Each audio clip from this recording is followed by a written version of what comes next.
Hello and welcome to the Poetry Exchange. I'm Michael Shaeffer. And I'm Fiona Bennett. It's very good to see you, Michael. And you too, Fiona.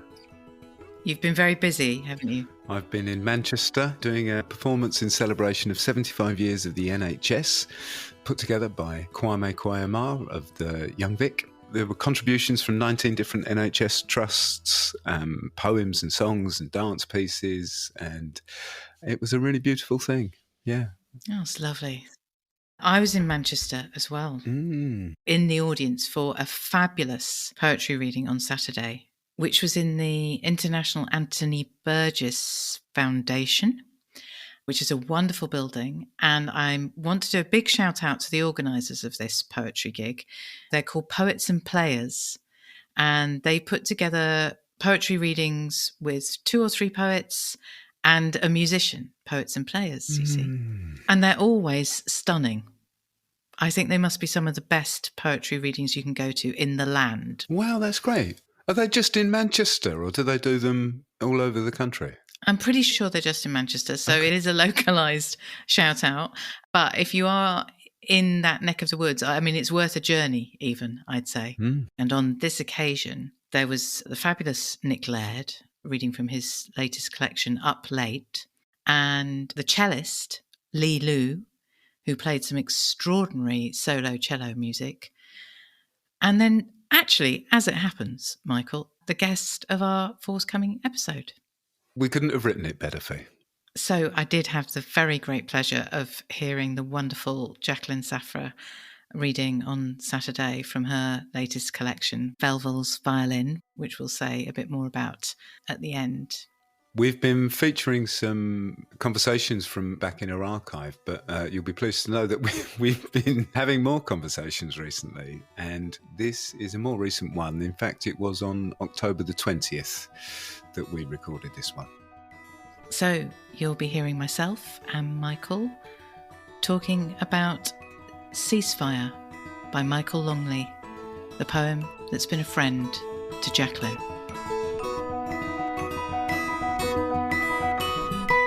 Jackie, before we get into discussing the poem and your relationship to it, would you mind giving it a reading out loud for us, please? Yeah. Put in mind of his own father and moved to tears, Achilles took him by the hand and pushed the old king gently away. But Priam curled up at his feet and wept with him until their sadness filled the building. Taking Hector's corpse into his own hands, Achilles made sure it was washed and, for the old king's sake, laid out in uniform, ready for Priam to carry, wrapped like a present home to Troy at daybreak.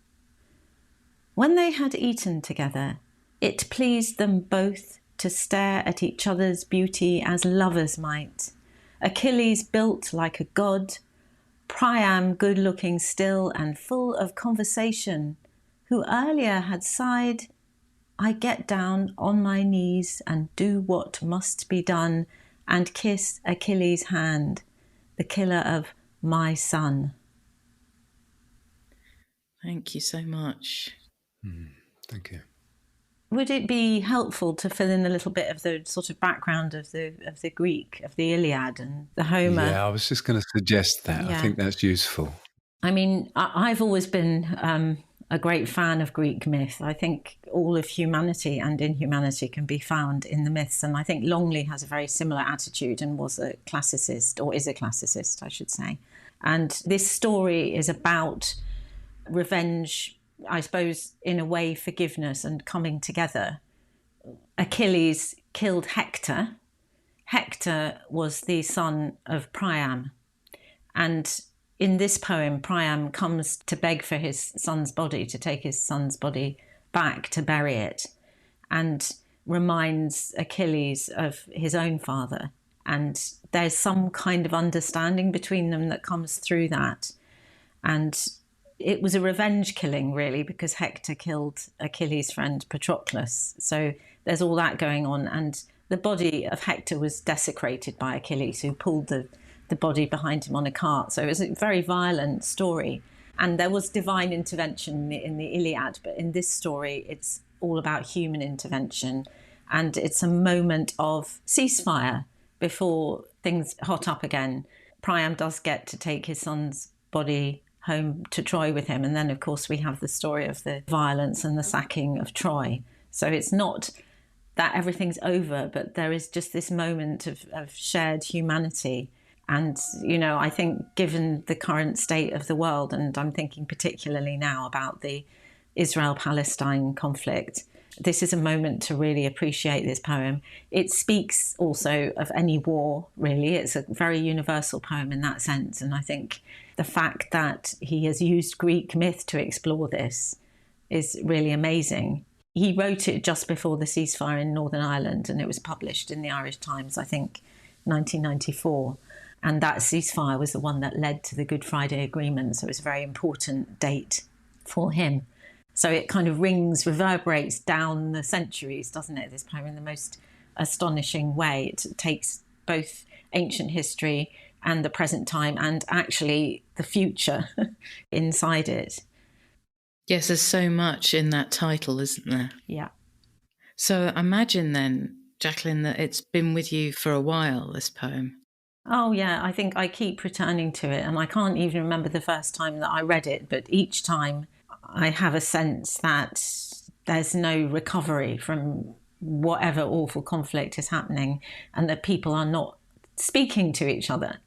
You know, different sides are not having that communication, let alone a point for forgiveness or understanding. I come back to this poem. You know, I came back to it when Russia invaded Ukraine, you know, and at other times. Wherever it is, it works for any awful, terrible conflict when we're talking about people trying to understand each other and feeling some empathy. Yeah, it's really how the poem opens, isn't it? Is with empathy, put in mind of his own father and moved to tears. That's such a brilliant opening. It kind of sets us up, doesn't it, I think? Also men crying, you know. You know, when was the last time you saw a male leader crying in the current world, you know? Yeah, and, you know, a warrior crying. Yeah. Well, I'm curious about the second line then as well. Achilles took him by the hand and pushed the old king gently away. Yes. So is that he's going, oh no, I can't. Do you think it's about some kind of inner struggle he's having with himself? You know, am I going to find some connection with this man, or am I going to tell him to leave? Maybe. Yeah, that's what it seems to me like. He's sort of almost going, I can't allow myself to see that similarity. You know, I've got to keep you at distance or all that's going to flood through me. But then Priam kind of moves it, doesn't he? Yeah. In the Iliad, there's actually a ransom demanded, and Priam turns up with like lots of treasure. I think the interesting thing about the Longley is it's a kind of re-envisioning of this whole story, very much connected with human agency and with humanity, isn't it? Because there's no ransom in this poem. It's Priam turns up unannounced, and the connection is to do with recognizing some commonality of experience. Yes, and wept with him until their sadness filled the building. And that's interesting because when I was practicing reading this poem, I've actually underlined the word with. I felt like that was very important, and, you know, what that achieves in that line. And then in that second stanza, there's a respect for Hector and for Priam. There's a sort of a reverence about how he makes sure that the corpse is washed. Yeah, interesting. Ready for Priam to carry, wrapped like a present, home to Troy at daybreak. That's interesting, isn't it? It's quite surprising, that wrapped like a present. Yeah, I was having a discussion with my husband about that line, actually, and he said that's the only line in the poem I don't like. He said, why not the word gift rather than the word present? And I thought a lot about that. I mean, I always think of gift as being something a little bit more sacred than a present, and obviously with more kind of metaphorical resonance. And I'm interested in that choice of a word, and I feel like there's a little bit of irony in there because we kind of know what follows this. You know, it's a little bit of cynicism creeping in, probably in the only place where it happens in the poem. Yeah, that's really interesting, isn't it? Almost as if Michael Longley's felt he can't allow that idea to really float, that this would resolve with this action, that it would be okay for him to do that. Yeah, maybe it serves to sort of not let him off the hook, if you like, to remind us that actually there's a terrible thing happened here. You know, perhaps it stops it from becoming cheesy. Too easy. And a bit cheesy as well. Too easy or cheesy. A bit cheesy. Easy and cheesy. Yeah. And then I was really surprised by when they had eaten together, it pleased them both to stare at each other's beauty as lovers might. I wasn't expecting that turn. I'm really interested to know how you feel about that. I think it's a bit like seeing someone for the first time and connecting with them. And maybe it is a little bit like you feel when you fall in love with someone, that you suddenly see them maybe in a different light, and they're seeing each other in a different light. I mean, there is also this theory about Achilles and Patroclus, who was murdered, you know, that they were lovers, and there have been novels written about that. So I wonder whether there is some kind of homoerotic thing going on here. I don't know. It's possible that there is that kind of connection. Achilles built like a god and Priam good looking still. But it is curious, isn't it? It certainly makes me pause when I get to it. You can really see the look that's happening between them. It's such a brilliant choice of description for that, even if I don't know or understand necessarily what's being said narratively. I get the atmosphere of the moment. I get the look. Also, the other thing that happens when lovers have that connection, as you were describing, Jacqueline, is that the whole of the rest of the world falls away as well. So maybe that's also part of that choice, is that it's to do with no longer having to carry the position. You know, what's everybody else in the room doing is what it starts to make me think, you know, as they choose to forgive. Yeah. I think also it's worth mentioning that the whole idea of breaking bread together, of course, is very resonant and very symbolic, allowing that connection, you know, especially in those times. The idea of sharing a meal, obviously, very, very crucial. And then what's interesting is the way the poem loops back again. It almost goes back in time. And with that very quite difficult, I think, sort of syntactical construct at the end of the third stanza, Priam good-looking still and full of conversation, comma, who earlier had sighed. Really tricky to get your head around that, isn't it? Yeah, I had to reread that a few times. Yeah, and I can't help feeling, bless Michael Longley, and I'm sorry to have to say this, but I wondered whether he was trying to get that rhyme in between might and sighed, and that might have been part of the reason that we get that strange moment. But on the other hand, it does make us think about the time frame and the chronology. And so who earlier had sighed, I get down on my knees, loops us back to the beginning of the poem when Priam curled up at his feet. So, you know, he's a very bright man and a brilliant poet, so I'd like to think it was intentional. But it is a tricky moment, and it takes a few reads to get it, I think. The rhymes are really wonderful, though, aren't they? They've just got enough completeness and closingness on them. They don't kind of overchime. I don't know how he's done that quite. It's very clever. They're not everywhere. So in the first stanza, you've got tears, and what should rhyme with it? It becomes the word and. And in the second stanza, you've got sake and daybreak, which are big rhymes, but then you've got Achilles and carry, which has a little bit of a consonant going on that is similar.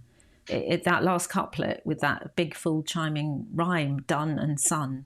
And isn't it interesting how those two words are paired? They're kind of attracted to each other somehow, done and sun, aren't they, in the poem and in the story?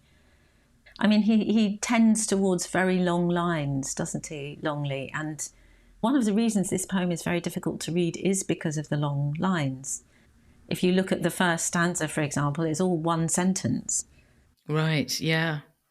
It's interesting because I was going to ask you about the breaking of it into the four parts. Yeah.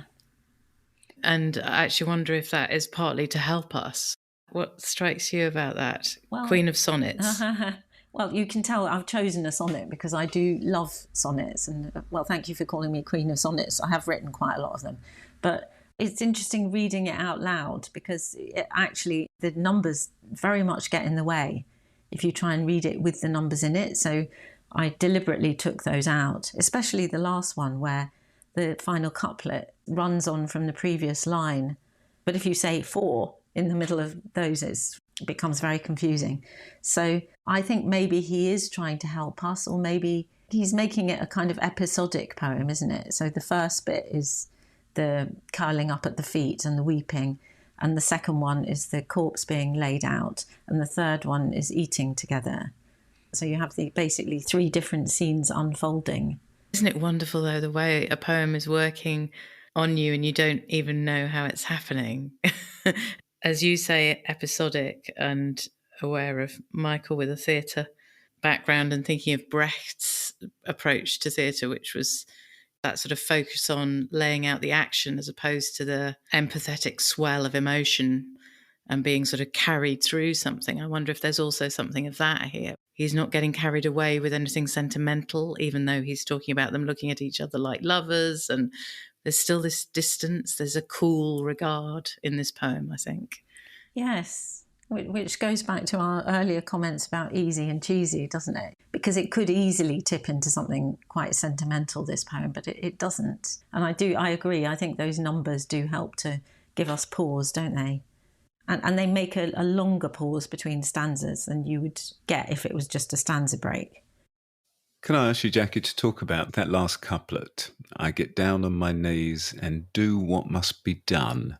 Why is kissing Achilles' hand the thing that he needs to do? Well, it's because he wants his son's body back, and he's prepared to, what's the word? I hadn't realised humiliate himself or something, or, to beg to the extent. I mean, imagine going and begging the person who's killed your son to return his body and having to kiss his hand when probably what you want to do is stab him through the heart, And I don't know if I dare say this, but I'm thinking about these hostages in Gaza and thinking if there was a different approach, whether that would yield a different result. And I think that's one of the reasons why this poem is so present in my life at the moment, is I'm thinking that the cycle of revenge, which the Greeks really understood, this cycle of revenge is never going to end. It feels like it's forever. And so for me, this poem is opening up the possibility of some kind of forgiveness or connection and recognition of common humanity. And I think what's going on there is that Priam does humiliate himself in this way. He does do what probably does not come naturally because of the outcome that he wants. And then Achilles responds in a very human, very connective, very empathic way, thinking of his own father. It's so interesting, the structure of this, that loop around, as you called it. It's like it's turning a vicious circle of revenge into a kind of a virtuous circle of empathy and humanity somehow, which I just think is extraordinary. Yes, and actually thinking about that and thinking about the temporal aspects of the poem, it's all in the past tense, but then that piece of dialogue at the end, it's I get down on my knees and do what must be done, is the present tense, even though it's referring to the past and obviously it's reported speech, but nevertheless it kind of brings us firmly into the present. And now I'm thinking about Ireland and the Good Friday Agreement and effort of will and love to bring that about, and all the hiccups on the way that eventually led to it. A most astonishing piece of lawmaking, of change, showing it's possible, whatever happened after and continues to happen, that cycle was really broken at that point.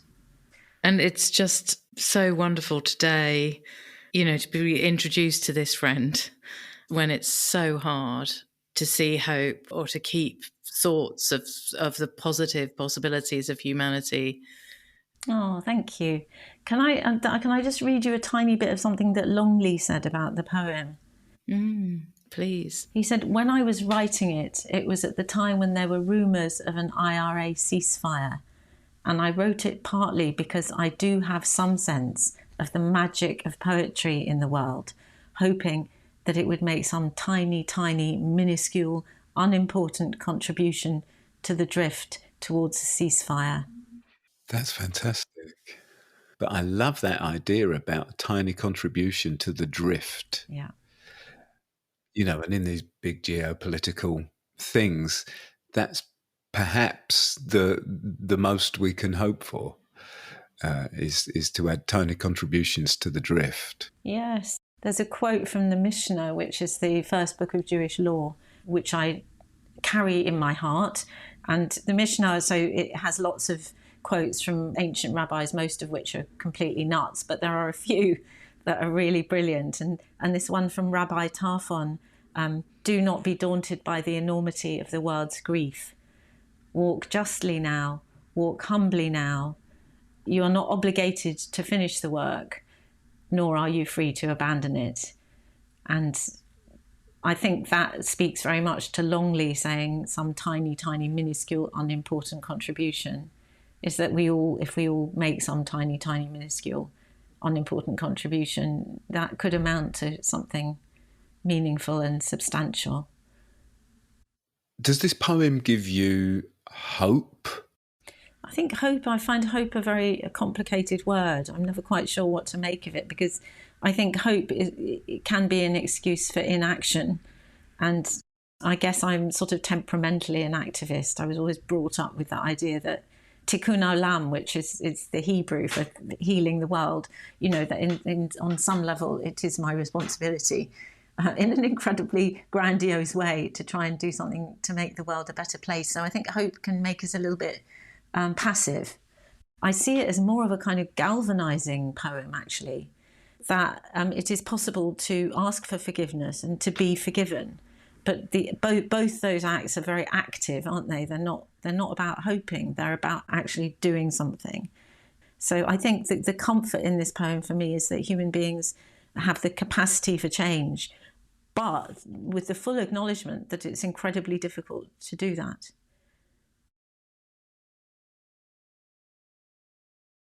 Michael Longley, Ceasefire. Put in mind of his own father and moved to tears, Achilles took him by the hand and pushed the old king gently away. But Priam curled up at his feet and wept with him until their sadness filled the building. Taking Hector's corpse into his own hands, Achilles made sure it was washed, and for the old king's sake, laid out in uniform, ready for Priam to carry, wrapped like a present, home to Troy at daybreak. When they had eaten together, it pleased them both to stare at each other's beauty as lovers might. Achilles built like a god, Priam good-looking still and full of conversation, who earlier had sighed, I get down on my knees and do what must be done, and kiss Achilles' hand, the killer of my son.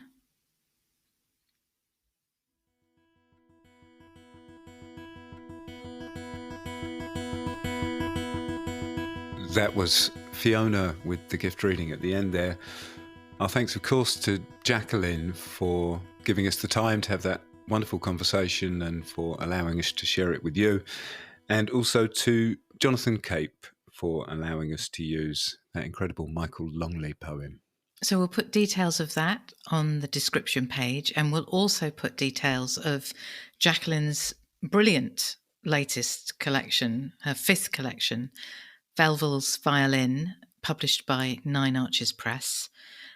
It's a very, very beautiful, tender, powerful, honest and brilliant set of poems that speaks to times past and to now and to aspirations for better ways of being in humanity in the future. So I think it's a great book to seek out. Lovely. Thank you, Faye. Speaking of our shared humanity. I'd like to take this opportunity to remind everybody that our anthology of poems, all about poems as friends and about how poems live in the world for people and their relationships with them. We're very, very nearly there now, Fee, aren't we? There's a few little dotting of I's and crossing of T's happening backstage, as it were. But the book is available for pre-order, and it will be out in the world on May. Oh, Fee, I've forgotten the date. What is it? It's not May the 4th, is it? No, May the 9th. Oh, it's May the 9th. I thought it was Star Wars Day. It's not. It's May the 9th. So, you can go to wherever your favoured book retailer is, and you can pre-order. And it's going to be a really beautiful thing. And we've got details of that on the Poetry Exchange website. We've got an anthology page dedicated to that. I will also quickly say, just as a teaser, Fiona, that we are going to be doing another evening of online poetry readings with an incredible lineup of readers.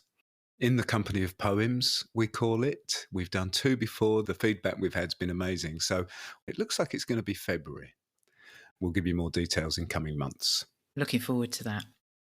So we've been getting into our habit of the bonus poem, Michael. I love the bonus poem, Fee. So do I. I think we've thanked before, but this is thanks to Charlie that this happens. So thank you again, Charlie. Thanks to one of our dear listeners. It's just terrific. We have had one poem nominated, which is not just a poem that's been a friend to somebody, but the poem itself is on the theme of friendship. And I thought, given what you were just saying about the work that we do in the anthology and this idea of companionship, that might be a lovely way for you to lead us through to the end of the episode. Thanks, Fee. Yes, this is by Carrie Williams Clifford, and it's called Friendship. Not by the dusty stretch of days, slow gathering to lengthening years, we measure friendship's chain, but by the understanding touch, the smile, the soul kiss, yea, the tears that ease the load of pain. Wonderful. Thank you so much, Michael. And thank you to all of you. We'll be back next month with more Poems as Friends. Thank you for listening.